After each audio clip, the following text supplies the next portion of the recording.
Welcome to another episode of Patrick's Sweet Wood. All right, in today's episode, we're going to move forward with our children's table. What we're going to be doing is removing the finish from it so we can prepare it to be stained. Now, I'm going to use this Ryobi Mouse Detail Sander. It's a really good sander.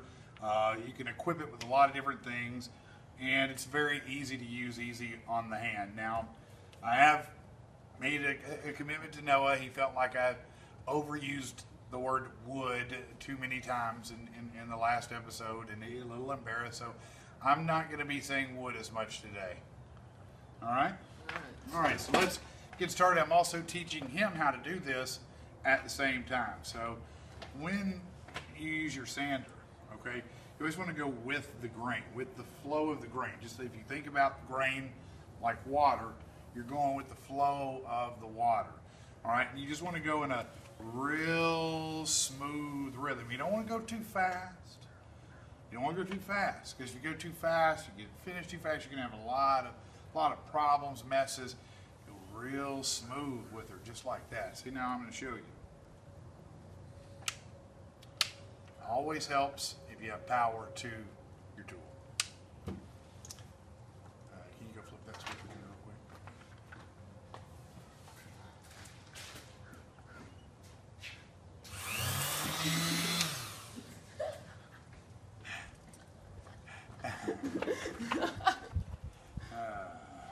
All right, back to it. So this is a 60 grit paper on here. And one of the things I do love about this, if you're working with small corner details, this is really cool because once you use up one corner, you can just flip it over to another one. And so you really get the maximum use out of sandpaper, which sometimes is difficult to do. All right. So we're just going to go with the flow. And you can immediately start to see it change color. You see that now where the gold is coming off? Yeah. Now, you always want to keep in motion. Okay, you don't want to just stop like that, because you could cause sanding marks, hits, dips, things like that. So keeping it in a motion like this. See what I'm doing? Like this. What? I ain't saying anything. All right, Noah, you want to give this a shot? Yeah, it is. Okay, and again, look at it, just coming back and forth like that, okay?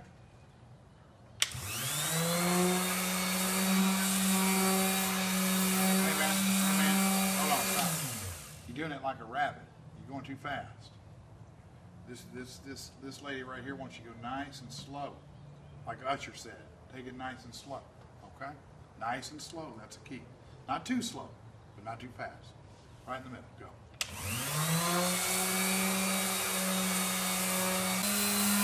Have you emptied your sack yet? Dad. What?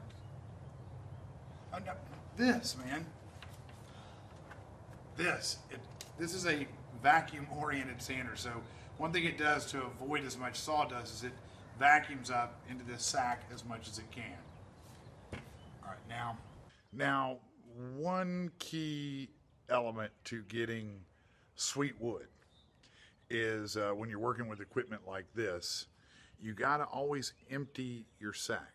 It's not always a good idea to wait till the sack is full to empty it either. You want to empty it periodically. The more often you and tap it out real good. You want to tap that sack good, and the more often, almost dropped my sack. The more often you empty it, the better performing your machine is going to stay. Again, empty sack equals sweet wood. So we're going to switch here to an orbital sander. The orbital sander has a lot more power. What we found is that the surface on this was much thicker than anticipated, which is fine. The rest of the table, the wood is just a light coating, but here it's a really thick poly resin type coating. And so we're going to use the orbital. Now what I've done is I've taken it from 60 grit to 120 grit because this is much more powerful and it's going to strip it really fast.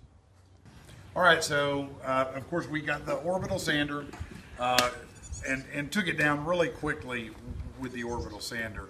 And you know, sometimes you just got to get your wood all the way down. That's just part of it. Now, with this orbital sander, you may be looking at this thinking, hey, man, that looks really smooth and good. To the naked eye, it might.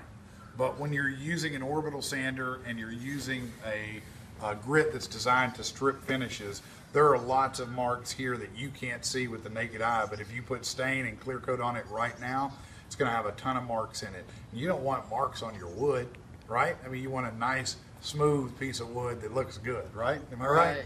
Yeah. But you're also going to run into things that are very unexpected. Now, that can be scary when you're dealing with sweet wood, to have something unexpected. Most of the time, you don't like surprises, but it's part of refinishing, and you have to be ready for it. Right over here, immediately ran into something that honestly, I just didn't expect to encounter here. That this seems to be plastic as opposed to wood. Even though that looks like a wood grain, it seems to be plastic. Plus, we're going to a dark finish, and guess what? Plastic doesn't take stain. So I have to come up with a solution. On tomorrow's episode, we'll pick back up, and what you'll see is, of course, we'll have it completely sanded down.